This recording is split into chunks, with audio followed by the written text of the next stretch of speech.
Russ says, my question is, what is the best way to optimize map listings to show up in multiple towns in a large county? That's a great question. So one of the things you need to understand in going into that, right, is that proximity plays a huge part in local maps. All right. So there's only going to be so much of an extension typically that you're going to be able to get. Right. And of course, this is based on competition and market. And I know that I'm sounding like a broken record there, but I want to put that out there. Right. Like there's these things play a part. So what Google's looking at is proximity is going to hold a lot of weight, right? You have your reviews that are very important. You want to get these reviews, but there's times where you could get, you could have 1,000 reviews, but still not stretch out 10, 15 miles, right? Because maybe your competitor is closer, maybe there's a lot of competition. So there's a couple of different dynamics there. One, like I said, reviews are huge, right? Proximity is huge. How close are you? So one of the things that I tell a lot of my guys is when it comes to your maps profile, is understanding your proximity. So where is your address? Is it in the busy part of town? Is it not? If it's not, then you might want to look into trying to find a way that it is, because that proximity is going to help you. Another key thing that has shifted a little bit recently is your address listed. And I want to preface this with there's risks involved if it's not, and you guys put it on there. Google's very finicky. A lot of you have seen that. When you make changes, you could get flagged. And they verify. Yes. So I don't want anybody to be like, Blake, you told me this and then this happened. I'm warning you now. But that is a huge piece. Google wants to see that. And they're starting to actually pretty much shut down profiles that don't have it listed because they don't have that trust. So that's another big piece of the pie. Let me stop you there, though. I got to ask this question now because, a lot of people were going around that with the virtual addresses, and I'm hearing 50-50 with those. Some of them I'm hearing good stories. Oh, no problem. They took the virtual address, haven't had any problems. It's verified. We're all good. Then I'm also hearing other guys that, it was all good at first. And then like 6 months later, they're like, yo, I just got friggin' flagged and they want me to verify. And, I don't have that actual address to verify, and they want a video and all that. That's why I went with the physical address from day one. I was going back and forth for like a week. I'm like, should I go? Because everybody's like, yo, bro, just save the money, go with the virtual. And I'm like, yo, if there's a mess up, it's going to just really screw me up, because I know trying to change an address on Google is just a nightmare and all. So I was like, you know what? I'm just going to pay this money now. And just, I just went and got the physical address. I made sure to go in dead center of town, like in the main busy area. I paid a fortune for it, but it's just to have that physical location and everything. So what can people do to get around? Have you seen good experiences with the virtual address if they don't have the money right away to go get that physical address? So pretty much the same thing you saw with the virtuals. I think you're on borrowed time, typically with that. It can work, and maybe it works for a couple of years and it doesn't flag, but you're on borrowed time, essentially, especially right now. They seem to be dipping really heavily into it. One thing that we've had some guys do, and I always say this again, putting it out there, it's like I'm giving you guys things that maybe Google doesn't really want you to do, but some of your competition is doing. Storage units have been a play. I've seen some people do it. So they grab a unit, they say, we're operating our business here, pop some stuff up for the video verification, and voila. Because you think about it, a storage unit, you can get it relatively cheap. And yeah, but this is where that could go wrong, man, because a lot of times with the storage units, they see that address to another business. Once another business is listed there, no matter what, you're screwed. That's another verification flag. Got to get verified. That's the downside. So really you're playing a game that's, Google controls. Okay. So what you said is king. You want to have an address, that physical address that is in that proximity that you want to be. And that's going to be what you're aiming for. If you're not at that level right now, that's okay. But you want to put the resources together to get to that point, to put yourself in that position. Because at the end of the day, what Google wants to see is they want to see a business that has a physical address that they believe is a major business that can be trustworthy for their customers. All right. That's it. At the end of the day, Google is looking to show their customer to someone that they trust. And you are building that trust within that platform in multiple different ways, based on that physical address, based on those reviews, and then also based on how close you are to the customer. Because you run the risk of, all right, maybe you got a lot of reviews, maybe you do have the physical address, but if you're 20 miles away, what if the customer calls and you say, oh, sorry, I don't service that area? That's not a good look for Google, right? So it's understanding those things. And I said that earlier, when you're thinking about the things that you need to do or the things that these platforms are looking for, think of it in their best interest, because that's all they're framing it as, is what's best for my consumer. Kevin just cleared this up with Thumbtack. Thumbtack won't work well on the West Coast. Partnered with Got Junk. That's an interesting move right there. Wow.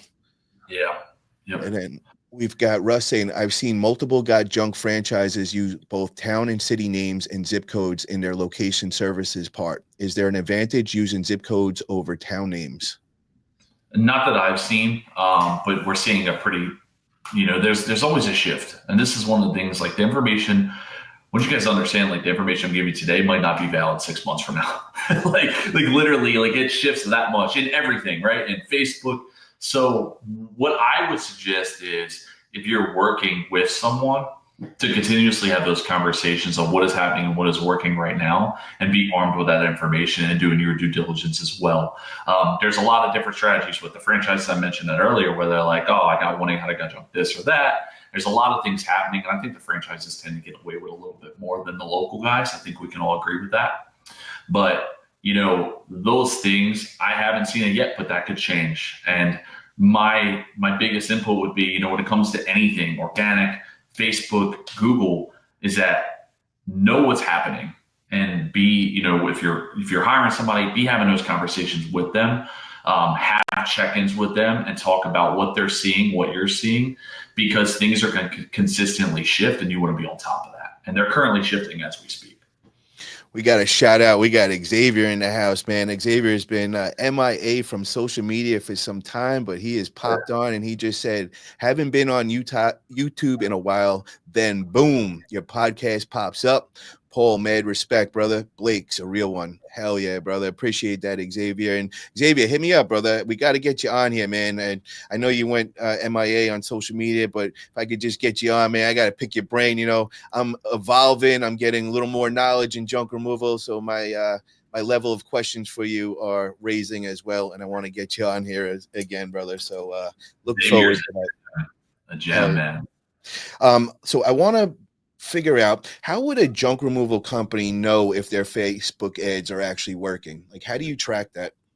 Yeah, so you have a couple different dynamics you want to track, and you don't want to weight some of them more than others. And I'm going to go into examples. First, you want to see your costs, right? What is it costing you? So on average, if you're able to shift the video, which I highly suggest. I know that's uncomfortable for some people. That's what's working, and that's what your customers consuming right now, right? They are consuming video content, and it's also where you get your best bang for your buck on Facebook. Typically, on average, right now, we're seeing as low as $5, $4 or $5 a lead, and typically with video, the high end would be a 17, 18, unless we're doing like a clean outs campaign and something that's structured to where we're like, hey, we'll let our costs go a little bit higher because we're seeing a higher quality. That's important for me to bring up, because that metric, while it's important, understand, guys, that is not the only metric, because you could get $6 cost per lead and not be closing any deals. Then we have a problem. So we need to look at what's our return based on how much revenue we got in, right? So are we tracking the jobs that we've not only scheduled, but the jobs that we have closed, okay? Because there's a difference between the two. That way we can track our return. How much have we spent? How much have we made?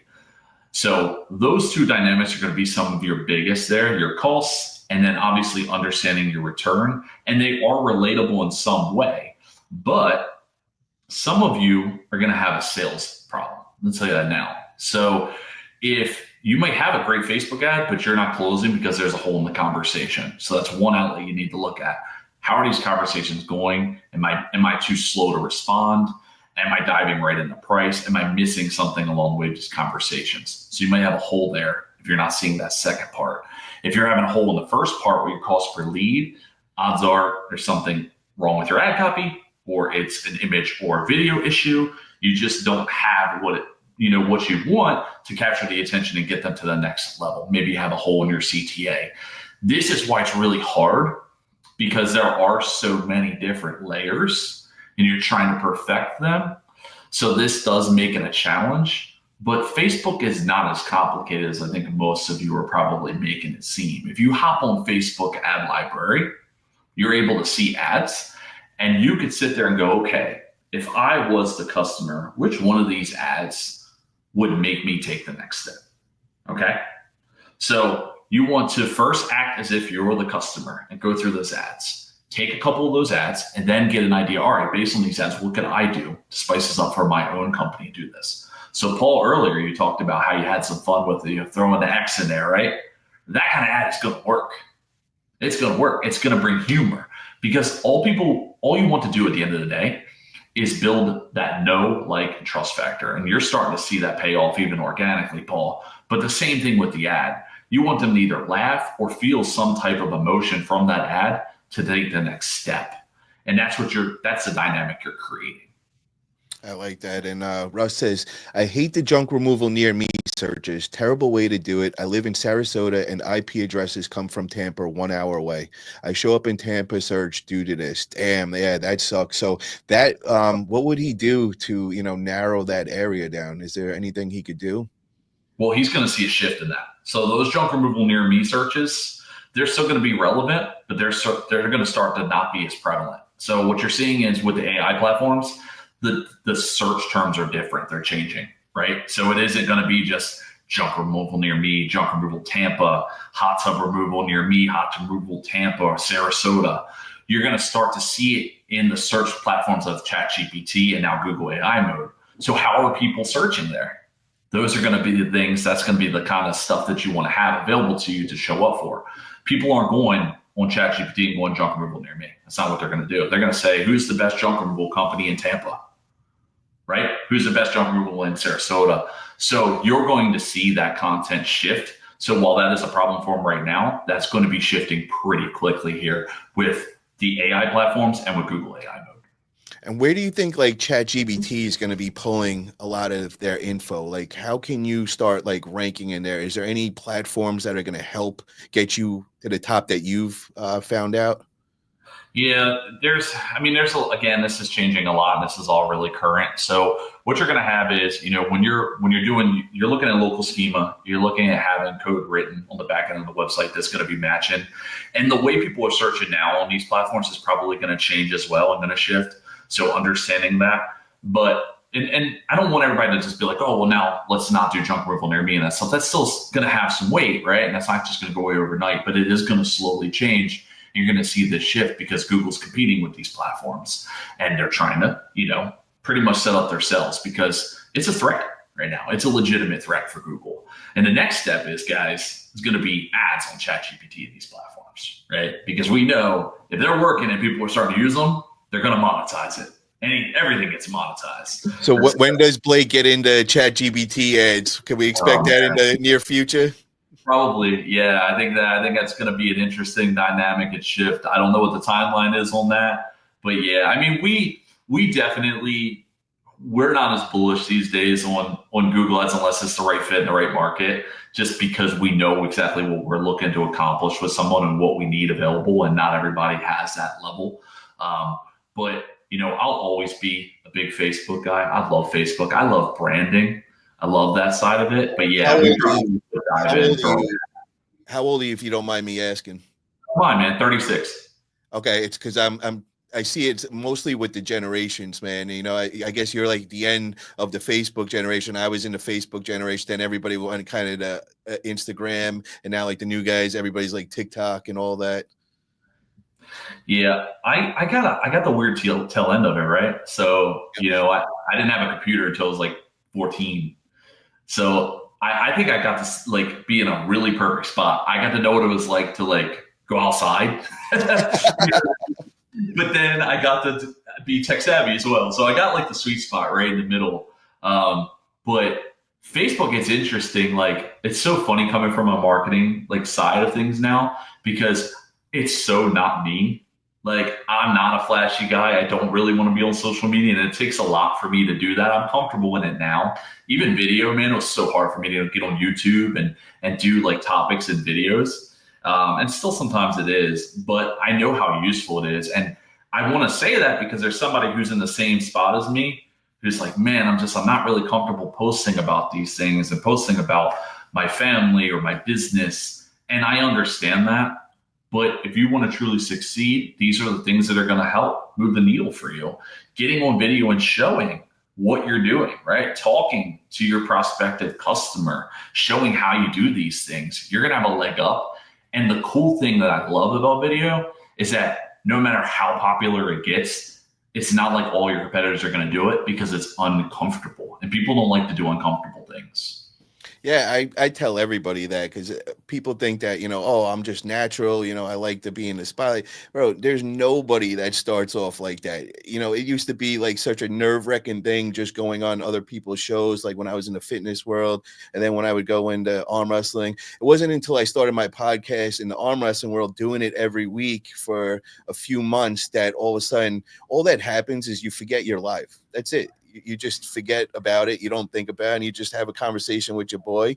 And, I don't even get nervous or anything at all. And it's just a matter of doing it. So I want to make that point. I didn't wake up and be like, oh, I love doing this from the beginning. It was nerve wracking at first. Now I'm getting my girl. She's, a little nervous at first coming on, but now she's starting to like it. She's starting to like not be as shy and coming out of her shell, and anybody can do it, guys. And, you're going to get the financial benefits if you do it. You know what I mean? And a great example is, I want to make mention, I don't know if you know them yet, but you should definitely check them out, is JT Junk Solutions. It's this couple, and they figured out the algorithm with IG. They were just murdering it on there, and they were bringing in so much organic leads for free. Like, it's just crazy what they were doing in it. Now they went in, started with Facebook. And in a matter, I think I had them on maybe a month ago, and they just started off, and they had maybe 200-300 followers and everything. And they're like, yeah, we're going to figure it out. So in my head, I'm thinking, oh, a couple of years, they'll get a bunch of followers. Well, now they're on 3 or 4 viral videos that hit 1 million videos in the last week or two. And every day you look at them, they're up about 5,000 more followers and everything. And it's just, they're killing it. So that's what you're looking to do. These people aren't paying for anything. The most they're doing is boosting, like Facebook boost. They're doing Instagram boost and all that. So, guys, that's, people are paying thousands of dollars to get those leads. These people are doing it for free. So that's what we're talking about here, and just don't be scared. Get yourself in front of that camera. It takes time. You're not going to just figure it out overnight, but every time you go on, you're going to get a little more comfortable. You're going to figure out something else, and you're going to evolve, and just keep doing that. And before you know it, you'll be happy behind the camera, and you'll be making all these Facebook ads. You'll be doing all these videos, and things will just start taking off for you. Yep, 100%. And don't look at the views and everything right away, and use it to be to put yourself in a position where you're almost like, oh my goodness, it's not working. Trust the process, have fun with it, and get better. The reps are going to be what brings the comfort. Like you said, Paul, I'd have been, scared shitless to hop on here 4 years ago. Now I'm like, man, let's do it. Let's have some fun. Let's do this, right? That came with reps. That came with being on camera and doing it over and over and over and again. It wasn't overnight. I'm not a natural on camera by any means, man. So if you're like, oh, that's tough for me, I'm not natural in there, neither am I. It's just a matter of doing. And the doing is going to get you that level where you have the confidence, and you're going to be able to get the benefits from it. So even if you don't go as viral as quick as they did, that's okay, man. Think of it. They got million views. Maybe you get 200 views. Those are 200 views that you got for free that you're not getting right now, right? And that's one video.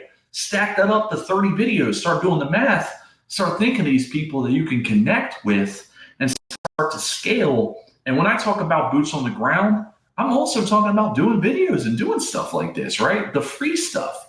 And we do this with our clients, man. We're like, hey, we got this video for the Facebook ads, but man, let's post that on your IG. Let's put that on your Facebook. Let's get you comfortable with video, because I want to put you in a position where not only is this ad working for you, but man, you're starting to get so comfortable with video, you start posting them every day or once a week. And now all of a sudden, it's not just the Facebook ads are working for you. It's those posts, and it's those things you're doing either on your personal profile, on your business page, or on your IG. And it's happening consistently right now, guys. It's not just, and I am familiar with them, by the way. I've never spoken to them, but I see their stuff. They're doing great. Junk Teens did the same thing. They took off, right? And The process is the same. They're doing videos and they're perfecting. My first videos were terrible. I mean, blurry webcam, you name it. I might have had the knowledge, but it was hard to watch, I'm sure. And they still worked. People were like, "Man, you're talking about Facebook ads. I have an issue. You mind if I hop on a call with you? I'd love to speak with you." Right? Even though the quality wasn't where I wanted it to be, it still worked. And I got better and better over time. And you guys are going to do the same. And the cool thing is with junk, man, people want to see this stuff. Like when I compare it to like me, man, I don't have much to do for you guys. It's just me talking. Not the most fun thing in the world is talking about marketing. You guys get to show your work. You get to show hoarder houses and these cool ways that you're picking up junk and you're going through and all these situation scenarios. People watch literal shows that are based upon this. So you know you have an audience. You just need to put it out there for them and show them that you do it. And when you do that, they're going to start being like, "Man, I've been seeing such and such, and he does junk removal." And now all of a sudden the conversation shifts. It's not just about you being the lowest cost or lowest price. It becomes, "I've been seeing you. I know you. I trust you. I want you to do the job." That's very different. Bingo. JP Holland says, "What's the perfect video to succeed with that you notice works the best way?" Yeah, keep a certain like form, you know, because I seen with JT Junk Solutions, you know, they keep doing what the change of the views and the different hooks every 3 to 5 seconds, and you could see it's like a whole art behind it and everything. So do you see anything like that? 100%. All right. So what I like to start off with is the person, right? So I want them front facing, introduce themselves. So personalized really quickly, you know, "Hey, I'm Blake from Top Dog Digital," or "Hey, I'm Blake from Top Dog Junk Removal. Should show you a quick hot tub removal we did today." And literally, as I had introduced myself in that 3 seconds, I'm shifting the video to the B-roll. So basically, that voiceover is happening with the B-roll because attention spans are very small. So you start with you and then shift to the job, right? And you're just kind of shifting that pattern. And I like to keep it around 30 to 35 seconds max. If I can get it shorter than that, great. That's going to be hard, right? To show it, have your CTA and your start. But those are the things that work. So you nailed it. The shift in patterns and the different, I don't know why that works. It does. We keep watching. It's like something different. Whereas if it's stagnant, it's the same thing. Usually you lose people. So I want to introduce. You notice that, guys. I just want you guys to notice this because you guys think it's like some new thing that you haven't seen. No, guys, you watch every commercial, every movie, every show. Now that we just said that, look at that, and you're going to see every 3 to 5 seconds they're flipping a different view, and you never noticed it before. It feels natural, but it's not. It's the most unnatural when you're trying to edit and put it all together and everything. So take notice of that, guys. Yeah, and again, goes back to what we said, right? What gets you engaged? You know, there's a good chance that a lot of people are similar to you. Not all the time. Sometimes there's differences. I know, like buying habits. I'll say, like, I'm a completely different buyer than most people. But for the most part, usually when it comes to marketing, it works for most of us, right? So if it's working for you, there's a good chance it's working for a lot of people just like you in getting that engagement and keeping you locked in. But I like to, you know, front facing, introduce, then go into B-roll of showing the work, and then finally coming back to you with your call to action. So that would be as simple as, you know, "Hey guys, we're doing a really special offer for the next 15 customers, $30 off on junk removal. All you got to do is click below to take advantage of our offer." It could be something as simple as that, right? You're just a quick CTA, next steps, offer if you have one, and the next steps for them to take, boom, done. All right. And you don't need special equipment. Every one of you can do this. We order a tripod for our clients. It's like $22 on Amazon, guys. 20 bucks. Get a tripod, you put your phone on there, boom. You don't need the most high-tech professional equipment, all right? In fact, most people, they're so used to watching these clips through cell phone type that's usually even more engaging than the professional at times, and we've actually seen them outperform a professional. Wow, that's interesting right there.